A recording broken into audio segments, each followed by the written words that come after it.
modern city of Washington, featured in the last chapter, exhibits all the characteristics of an evolving concept that had roots in ancient societies, but never really stuck over centuries. The 20th and 21st century capital of the United States is a kind of museum of peace and wars, both in the country's interior and around the wider world as well. The future is unclear, of course, but a wanderer about the city and reflection on the nation's might can be both naturally beautiful and profoundly emotional. Some emotions displayed can be unsettling, as implied in earlier chapters. Other emotions celebrate the peacefulness of mindful attention to ideals and the patriotism of culture and place. Washington has always been a relatively small city, although early colonial plans anticipated the Potomac would beckon ships and commerce in a greater volume than eventually happened. By the 1830 census, there were only 19,000 registered inhabitants in Washington. Instead of Washington, Baltimore attracted more industrialization and harbor traffic from Atlantic destinations. But, as has been true historically for all nations, the lightness of being sometimes collides with the darkness of wars. Like other international capitals, Washington builds memorials to all elements of the nation's history.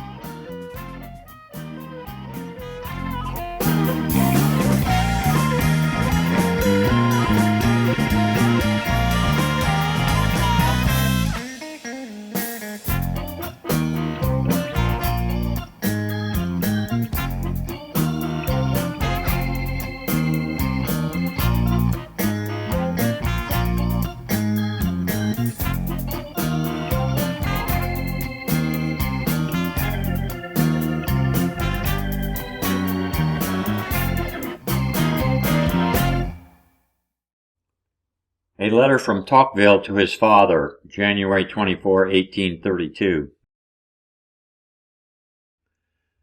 If you want an idea of man's power to reckon future events, you must visit Washington. 40 years ago, when the issue was where to build a capital for the Union, there was naturally debate regarding the most favorable location, as was only reasonable. The place chosen was a vast plain on the banks of the Potomac. The broad, deep river at one end of this plain was supposed to bring the products of Europe into the new city. The fertile regions of the hinterland were to keep the market supplied and ensure that the capital would be surrounded by a substantial population.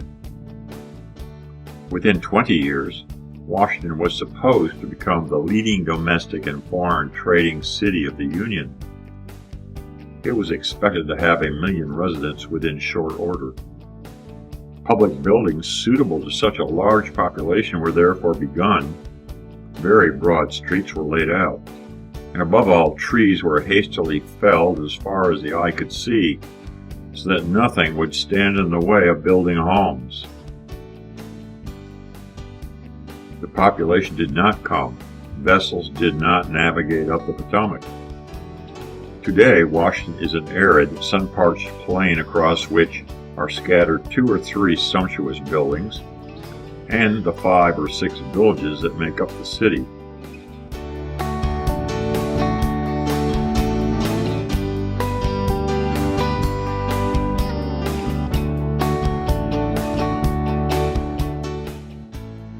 Unless one is Alexander or Peter the Great, one had best not try to create the capital of an empire.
Mr. Beaumont wrote to his father,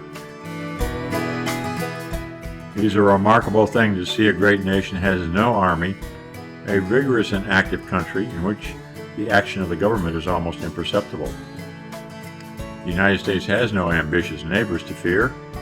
It is more powerful than the surrounding nations. What purpose would it serve to have an army?"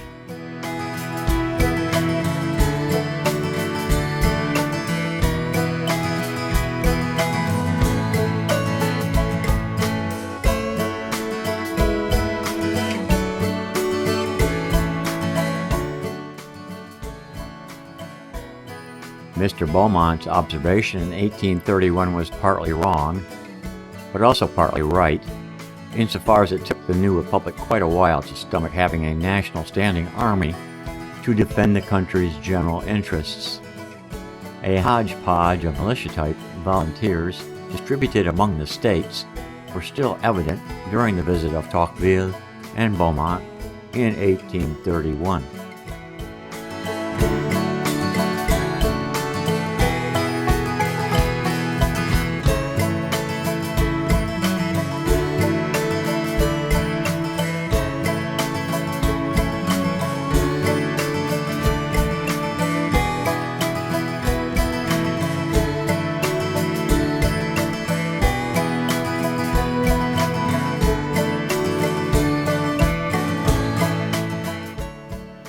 From Wikipedia and related sources. The colonial revolutionaries did not have an army in any formal sense in 1776. Previously, each colony had relied upon a militia composed of part-time civilian soldiers. The initial orders from the new Congress authorized 10 companies of riflemen.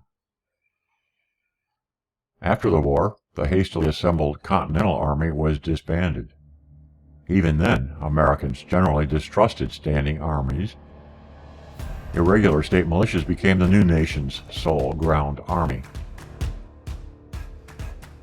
The first full regular Army infantry, the 3rd Infantry Regiment, was established in June 1784, primarily to guard the western frontier from Indian attacks, while one battery of artillery guarded West Point's arsenal. The War of 1812 with Britain cast a new spotlight on American defenses, but until the Civil War, the main role of a relatively small U.S. Army was fighting Native Americans in the West in the American Indian Wars. Some units manned coastal artillery stations at major ports, however. Both regular units and many volunteers joined the Mexican-American War, 1846 to 1848. A combined conscript and volunteer force of the National Army was formed by the United States War Department in 1917 to fight in World War I.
Washington, D.C. and nearby Baltimore, Maryland share many historical and social familiars, including usually friendly rivalries in sports, with fans sometimes exchanging loyalties depending on the weather, so to speak.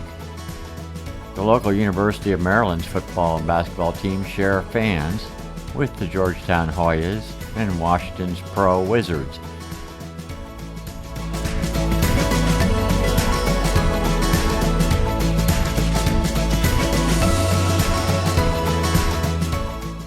Maryland, populated early in 1632 by predominantly Catholics, was named after Queen Henrietta Maria.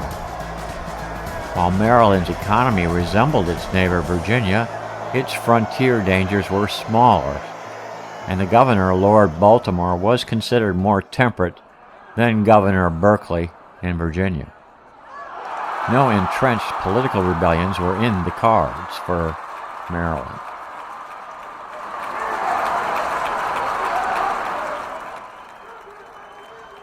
During the War of 1812, Washington, D.C. was burned by the British, and the U.S. President James Madison fled for his life. A large British fleet and a veteran Redcoat army were sailing up the Chesapeake to burn Baltimore. The Battle of Baltimore, September 12 through 15, 1814, at Fort McHenry, 2 weeks later, was a sea and land battle. American forces repulsed the invasions off the busy port city of Baltimore and killed the commander of the invading British forces. From D.C. and Baltimore, residents and tourists find the natural wonders of the Middle Atlantic coastal beaches and dunes extending from as far north as New Jersey and south to the outer banks of the Carolinas. The first state of the U.S. was Delaware. A 13-star colonial flag apparently made its first appearance in battle and became the national emblem from 1777 to 1795.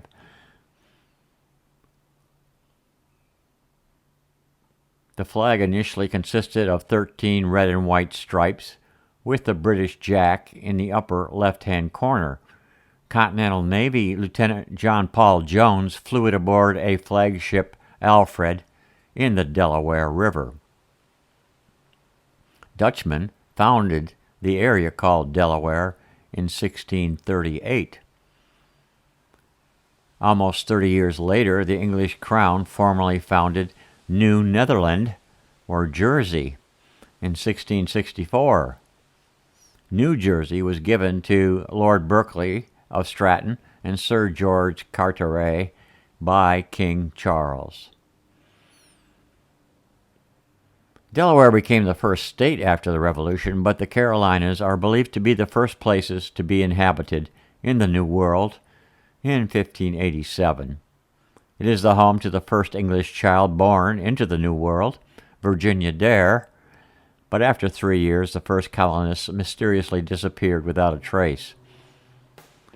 The infant Virginia vanished along with all the other colonists who had disembarked on Roanoke Island.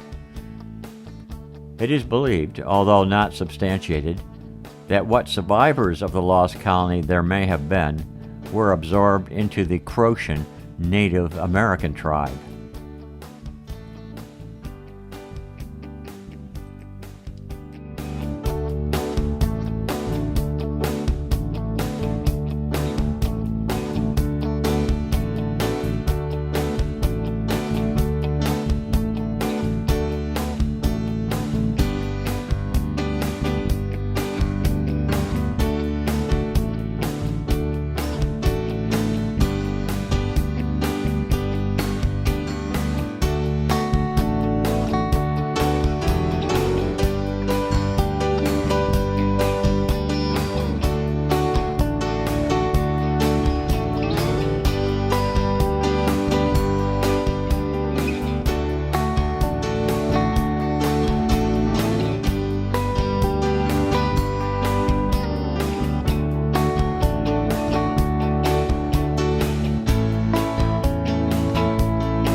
We are really and truly in another world.